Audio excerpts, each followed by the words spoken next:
नमस्कार मंडळी, शुभ सकाळ. श्री स्वामी समर्थ, जय जय स्वामी समर्थ. सकाळची सुरुवात मस्तपैकी झाली.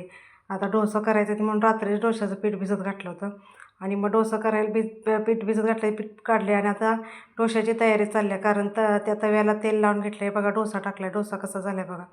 आणि एकदम छान डोसा होते ते. रात्री पीठ भिजत घातलं की नाही की मस्त डोसा होते. त्यामुळे हे बघा डोसा की खरपूसवाणी आणि भाजते ते पण छान डोसा आणि टेस्टी पण लागते ती. जरा आंबट लागते ती. रात्री भिजत भिजत घातलं की नाही की थोडंसं आंबट लागते, त्यामुळे छान टेस्ट येते.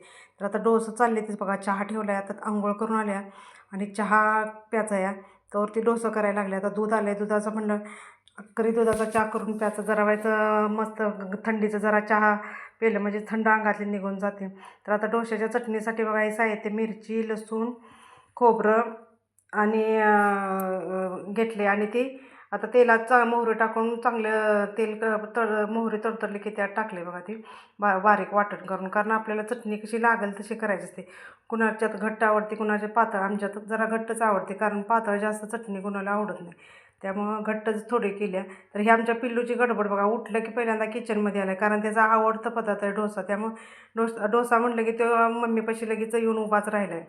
तर आता चहा शिजला आहे बघा. चहात जरा दूध घालून आता मस्तपैकी चहा नाश्ता द्यायचा. आता हे बघा झालं आहे, चटणी तयारच झाली आहे बघा आणि डोसासुद्धा माझं तयारच झाले ते. तर आता नाश्ता वाढून द्यायला लागल्या, कारण एकदा नाश्ता केला म्हणजे पुन्हा दुपारपातूर काय नसतं. रविवारची सुट्टी असते, त्यामुळं नाश्ताही करावाच लागतो. त्यामुळे नाश्त्याची तयारी बघा. तर आता चहा आणि नाश्ता त्यामुळं एकदम मस्त झाले, थंड पण अंगातली निघून जाणार. तर माझा हा तुम्हाला व्हिडिओ कसा वाटला?